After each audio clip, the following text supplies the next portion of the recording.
Hey, what's up? I'm Bong, and today I'm very happy to welcome a special guest who teaches Spanish. We met at the Polyglot Conference in Cholula, Mexico, and I really enjoyed learning on his online course. So today we are here to get to know him a little better. Hola, compa, ¿cómo va todo? Todo va muy bien, ¿cómo estás? Bien, gracias. So, it's good to see you, man. It's been a while. I know, Bong, it's been a while. Also, for everyone who's watching this video, I'd like to say that Bong is a legend. He's a really great guy. You could probably tell through his videos online, but I'm telling you, this guy is super great, so I'm happy to be here. It's an honor. You're making me blush. Thank you so much. But first of all, that's the thing. Let's briefly introduce yourself. First of all, as you can tell, I'm extremely handsome. Second of all, so I'm Nate. I teach Spanish online. I learned Spanish 9 years ago in high school. And nowadays I teach the language to people from all over the world, and I make YouTube videos about it. And I currently live in Mexico City. So you live permanently in Mexico City, or are you going back and forth to the States? Yeah, good question. So the plan right now is pretty much to be here as my home base. I got here about a month ago, but my girlfriend's from here. And so in order to be together and so I could keep working on my business and improve my own Spanish, I decided to come here to Mexico City. Nice. I see a little mustache, which is very, very attractive. Is Yeah. it like Mexican fashion or? You know, Bong, it's so funny. A lot of people say that it adds to my Mexican personality, but you would not believe the amount of mean comments I get on my YouTube channel about my mustache. So, No way. I love it, man. Keep it. Thank you. Just stay appreciate natural. Just stay who you are, man. Thank you, Bong. I will. So you mentioned starting Spanish 9 years ago. Do you mind elaborating a little more about the whole process? Good question. Yeah, so I started 9 years ago in high school. And I think for everyone who's watching this, who's interested in learning Spanish, you guys should hopefully be motivated by my story because I did not want to learn Spanish. I thought Spanish would be boring. I thought it'd be a waste of time. I thought I would hate it. So when I took my first Spanish class, I was really confused because I thought, gosh, this is interesting and this is cool. And that's kind of where the love of it started. So I was 14. I'm currently 23. So 9 years ago, I would basically learn the rules and all the boring stuff that no one likes to study in class. And then I would take what I was learning in class and put it into practice with my Spanish speaking friends. And then this kind of slowly turned into a love of, music in Spanish, watching movies in Spanish, TV shows, just kind of having the language become part of my identity, I think was a really big turning point for me. So Spanish is one thing, but I'm curious, are you also learning other languages? Good question. Yeah, so I'm actually currently learning Mandarin Chinese. Yeah, I've been going super slow with it though. All I've been doing is Duolingo, some Anki flashcards, and then maybe like talking with some friends in Chinese. I've been super lazy with my learning, like so slow. But I think my mindset, even when I was learning Spanish, was like it's a lifelong journey. And as long as I just stay consistent and slowly but surely, it's better than nothing. Yeah, and I think it's a very good point because, some people, they get very frustrated because they see the goal, which is to become fluent, whatever that means. And they get so frustrated because they feel very far and they don't enjoy the process and the journey. So wonderful, Mandarin Chinese. I wish you all the best in that. Thank you, I appreciate it. Now, studying is one thing. When did you decide to start teaching Spanish? So same thing with learning Spanish. I didn't want to teach Spanish at first. It was kind of funny. I think I was naturally teaching people in my Spanish classes in high school because people would say, Nate, you get this. Can you help me or can you explain this? And then I was kind of teaching those classes. Then my parents had said, Nathan, and this is maybe I was 16 or so at the time. They said, why don't you tutor Spanish? And I said, well, I'd rather just have my job at the ice cream store because, I get paid consistently and, it's easy and I have like a fixed schedule. I feel like if I become a tutor, like I might get paid more per hour, but it's uncertain and I don't know. And I was kind of against it. But then basically I started to tutor kind of my senior year of high school. And then I went to Spain and I was living in Spain when I was like 19. I lived there for about 3 months. And I was helping my friends there. And then I came home and I was like, why don't I teach? I feel like actually I could probably do this. Let's just give it a try. And then that's kind of how it came to be. Nice. Did you start teaching like one-on-one lessons or were you directly involved in the YouTube community and teaching online with social media? Good question. Yeah, so at first it was just in person, just in my community. At first I was teaching students actually at the university here in my town, in Claremont. There's a language school there and I was working as a volunteer and I was teaching adults basically conversational Spanish every single Saturday morning basically. So I was teaching adults conversational Spanish, and then eventually I started doing one-on-one students. And then eventually when YouTube started to take off, that's when I started offering one-on-one lessons online and then my Spanish courses on my website. I've heard that you're now launching something new. Do you want to share a bit more about that? Yeah, sure, definitely. Yeah, thanks for mentioning that. So July 18th of this year, 2023, I'll be launching a new Spanish membership. So when I first started teaching Spanish, I was offering one-on-one lessons and it was great. But I realized that it wasn't sustainable for me. I was only able to help so many students. So what I did is I created a course. So now people can join. It's much more sustainable. And I've been able to help a lot more students. But over the past few years of that and everything, and it's been great, I've realized the number one thing that students want from me as a teacher is live lessons with me. And I thought, okay, how can I do this in a sustainable way? And create like a really killer community for Spanish learners. Because one of the things that we struggle with as language learners is a lack of community, a lack of people to speak with. Learning a language is something where we need to constantly be motivated. It's very easy to give up. And it's very hard to find a good language partner. So I was like, how can I solve these issues and allow people to have conversations with me?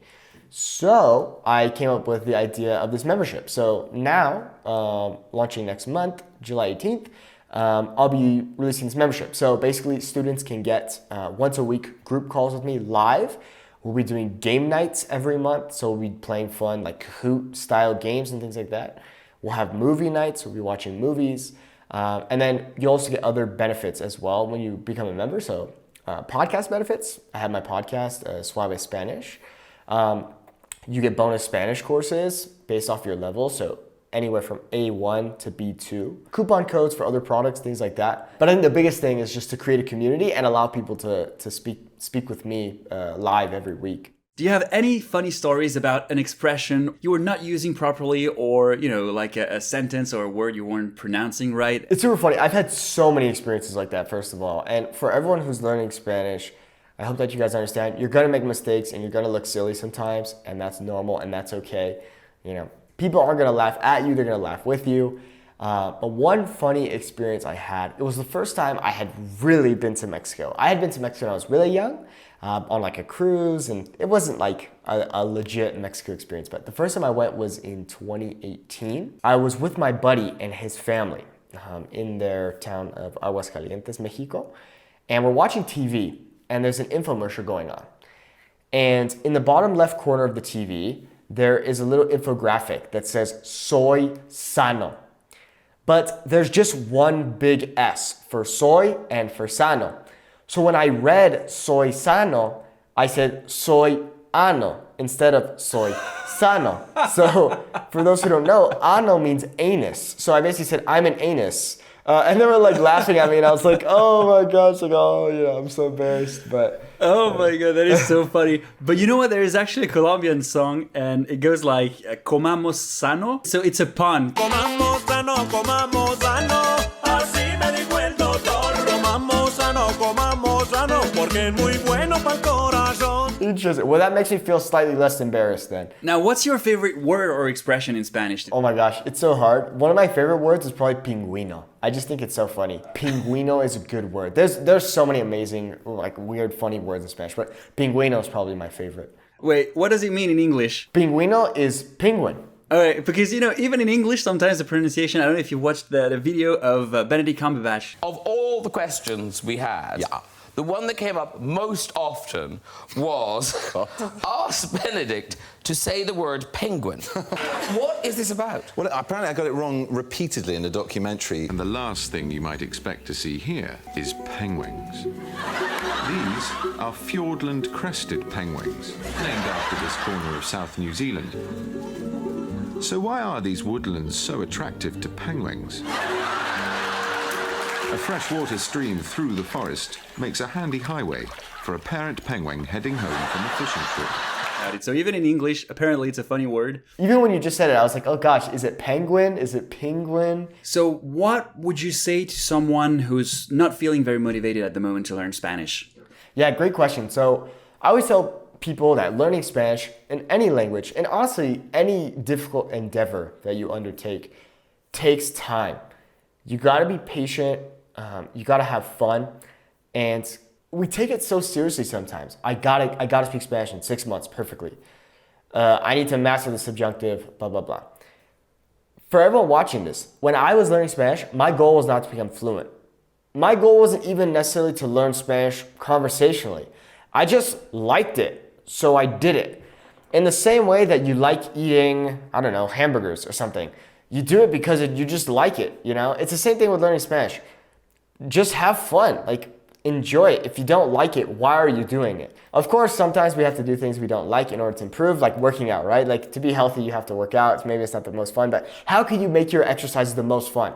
For example, I hate running. I never run, but in order to get my cardio in, I bike. Okay, so it's kind of like up to you. Same thing with learning Spanish. If you say, I hate learning grammar, whatever, okay, cool, fine. In my opinion, grammar is important, but if you hate it, okay, how can you learn? Okay, watching movies, just speaking with people, using a translator all the time, whatever works best for you.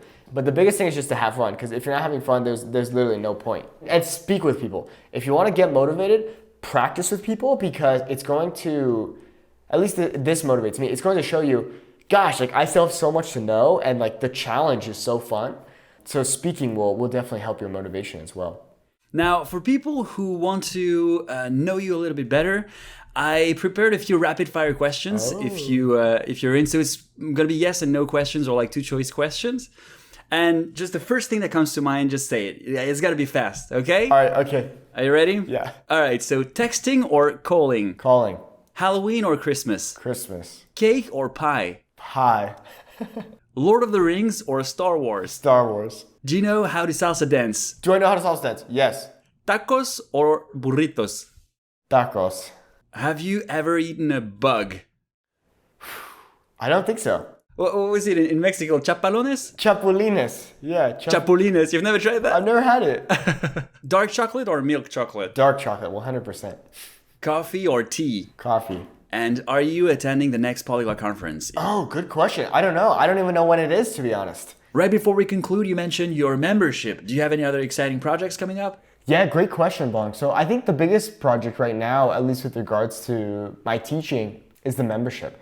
I will say though, now that I'm here in Mexico City, I've been filming a lot of videos here in the city, and that's been super fun. So I think for a while I had kind of lost my fire for the kinds of videos I was making. So when I got here, I was really trying to think like, gosh, how can I be super excited about the kind of videos I'm making? And at first I was kind of opposed to filming videos here in Mexico City, but then I thought, you know, me personally, I love watching videos like this. I love watching interviews on the street here in Mexico, or I love just seeing how people live here, or how much things cost, or what can $10 a day get you, things like that. So I thought, gosh, like I like watching videos like these, and I find it fun to make videos like these. So why don't I make videos like these? So I've been filming a lot of really cool videos here in the city. So that's kind of what I've been working on as well. Do you have a crew, or do you do all that by yourself? Yeah, so I do it all by myself. Like for example, a few weeks ago, I filmed a video called "Is Mexico City Safe?" And I just went up to people on the street. I had my little microphone, my little GoPro, and I just handed people the mic, filmed my GoPro, and it was great. And it was like a lot of really interesting responses. So it's just me. That's awesome. Yeah. All right, so that concludes our interview. Thank you so much for accepting. That was Nate. So if you're interested in learning Spanish, make sure to follow him on YouTube and other social media, as well as subscribe to his membership. If you enjoyed this video, please let me know with a thumbs up or in the comments, and don't forget to share and subscribe to support this channel. All right, nos vemos.